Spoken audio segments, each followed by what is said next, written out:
Hey, this is Phil with Phil Mora and the YouTube marketing series. Today, I'm giving you my 5 best practices for creating great content. These 5 tips will help you create better videos that get more views, ultimately get more shares and subscribers for your channels. Here are the 5 strategies. We have shareability, consistency, community, discoverability and sustainability, and then authenticity. Shareability. Shareability is so important on YouTube. We've talked before about how YouTube is an interactive platform at its core. The more people share our videos, the faster our channel is going to grow and the more success you're going to have. Going back to your goals, whatever your goal is, making money, having people laugh at your videos, educating people, the more people that share your videos, the bigger impact you're going to have. So let's think about what makes a video shareable. When was the last time you shared a video? Think about it.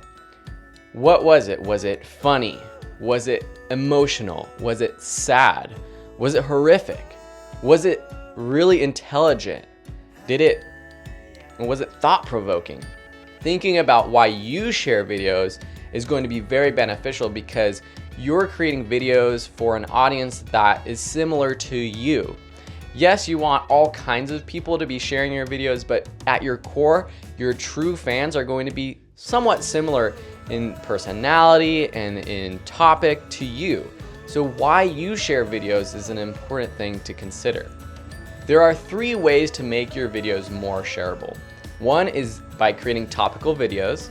2 is by being relatable to your audience. And 3 is just by providing really good, high quality information. With the first one, being topical is an easy way to get shares. If you're creating videos about the latest trends, news, these are ways that people are going to share your videos because it's topical, it's happening right now, and they want to share it on their own social media so that they get their own likes and shares.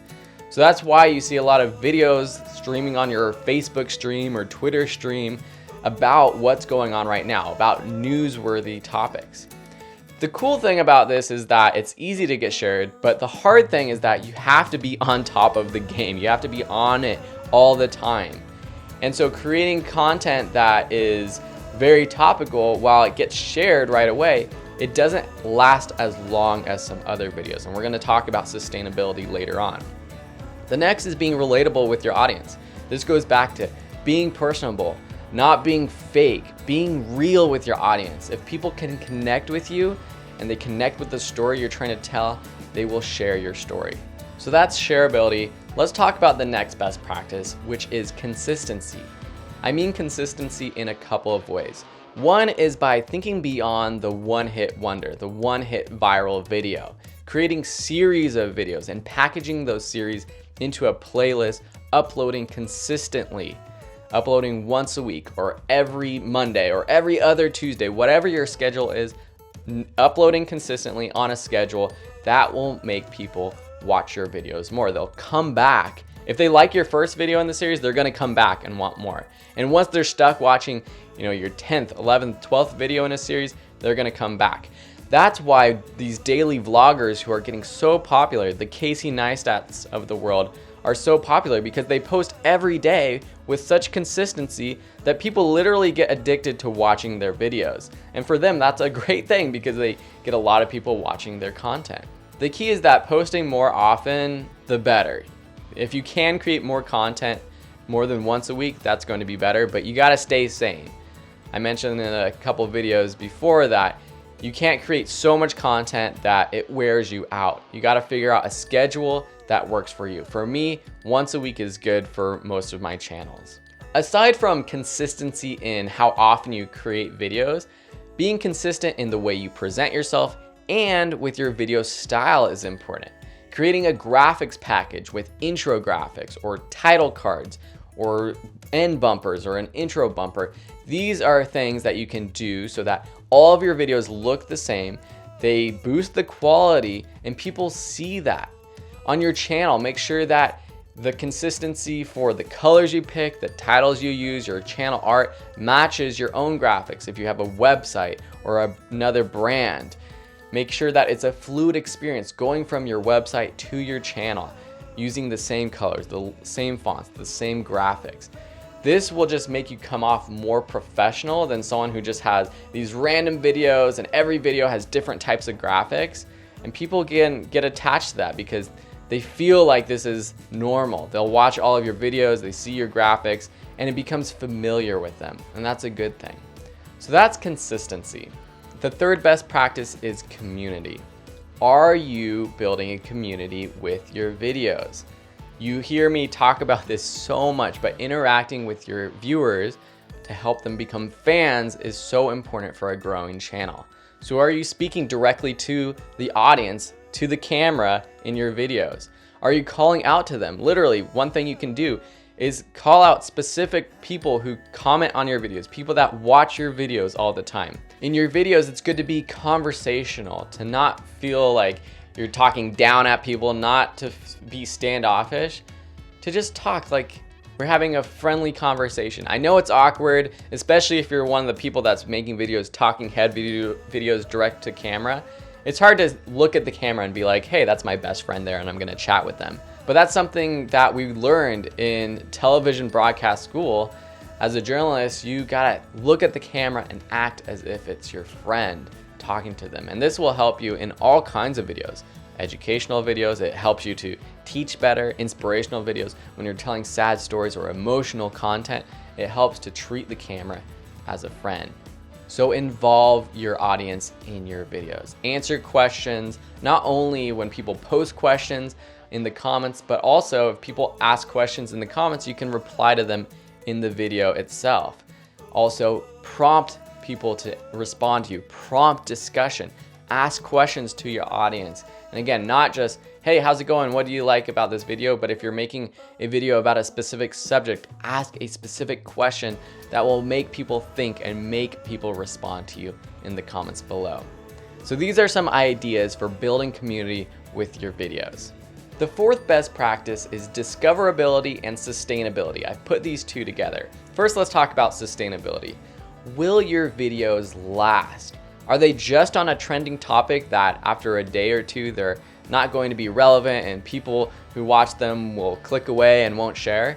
Or is it on a topic, or is it about something that does last, that a year from now or 2 years from now, people will want to watch?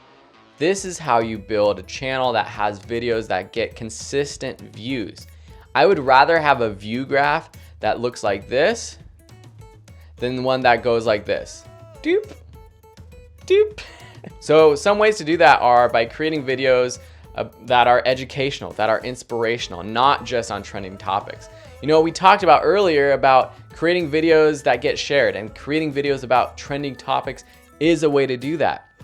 So all these best practices, some of them don't work well together. You don't have to match every best practice with every video, but make sure that you hit some of these points in all of your videos. So trending topics don't necessarily work for sustainability. Educational, inspirational videos that are about a topic that people will search for in the long run will do better. We also have to be discoverable though. Discoverability comes down to a lot of things, but specifically with your titles and description and tags that allow your videos to show up in the search results for the topic that people are searching for. So whenever I create a video, I always search for that same exact video topic that I'm creating a video about. I search on YouTube, I search on Google, and I see what videos pop up. I see what the search results are. That will help me understand what the keywords I should use are, how I should title, what I should include in the description. Don't copy, but use it as inspiration for your own videos. So here's how I would actually search for a real topic that I'm going to create a video about. I just purchased these headphones right here. They're the Sennheiser HD380 Pro headphones because my other ones they broke. So if I was going to create a review for this, I would just search for Sennheiser HD380 maybe, and just see what pops up. That's the first thing that comes into my mind. So I want to see what actually shows up when I search for that. The top result is the title is Sennheiser HD380 Pro headphones review. So this is good to know that including headphones in there is probably a good idea. If I'm doing a review, that's probably a good idea too. Down below, we have the Sennheiser HD280 versus HD380 comparison video. So I don't want people to think it's a comparison video, so I'm not going to write comparison, and I probably want to say review. Fantastic Sennheiser HD380 Pro headphones, that's another one. We have a lot of comparison videos. This one right here is Z review, and then it has the Sennheiser. I don't think that's actually not a good proper way to have that to title your video. You want to put Z reviews later on. So I would follow something similar to this top one, Sennheiser HD380 Pro headphones review. And this is also a good thing to check out the thumbnails too, because you see that a lot of these thumbnails are just the headphones themselves. The only one that sticks out to me really is actually this guy right here who is on the thumbnail with the headphones on. So that one is a little bit more interesting to me, just because these other ones, yeah, it makes sense to have the picture of the headphones on there, but it doesn't stand out. So maybe you'll want to actually create a custom thumbnail with some colors. Imagine a thumbnail that's bright red or bright orange, something that just sticks out from the rest of these thumbnails. So that's what I do when I am about to create a video and I want to search and see what the titles I should use are and thumbnails. You can also be discoverable by creating trending topics. So again, this is something that it's a balance, being trendy versus being evergreen. But being trendy will make you more discoverable because more people are searching for that content. Here's a trick. If you go to YouTube, you can type in a single letter or even a few letters, and you can see it's that smart search. Whereas you start to type in words or letters, you can see what people are searching for on YouTube. So if you type in A or B or C, you'll see the most popular search results or the most popular searches for those letters. And if you want, you can go ahead and start creating videos about those topics if you want to be trendy. And that's, again, going to lend yourself to being discoverable because more people are searching for it. And if they find your channel, if they like your content, and if they find other evergreen content that's relevant to them, then they're going to subscribe. And my last best practice is authenticity. Are you being authentic when you create that video? Especially with the videos about trending topics. Are you creating a video just because it's the flavor of the week and you want to give your input and your ideas into that, but just because you want to show up in the search results, not because it's something you're passionate about? I believe you should try to be passionate and try to be authentic in everything you do. This is going to come across. People are going to see right through you if you're trying to fake it. And this comes across with my videos. It's a mistake that I've made when I try to create tutorials about things that I'm not an expert on, or at least not very knowledgeable about. People see right through me and say, hey dude, you don't know what you're talking about. And to be honest, I've made that mistake and made videos about things I don't know much about. You have to be authentic. You have to show your true colors, and people are going to connect with you about that. And not only that, but when you're authentic, you're going to be more passionate about your videos. That's going to come through, and being more passionate about your videos will allow you to create more content because you're having fun with it. If you're just creating videos to be trendy, to try to get views, but you don't care about the topic, that's going to come through and it's going to ultimately hurt your channel. So be passionate and be authentic about everything you do. These were my 5 best practices for everything that has to do with your YouTube channel. In the next video in this series, we're going to be honing in on how to create amazing videos.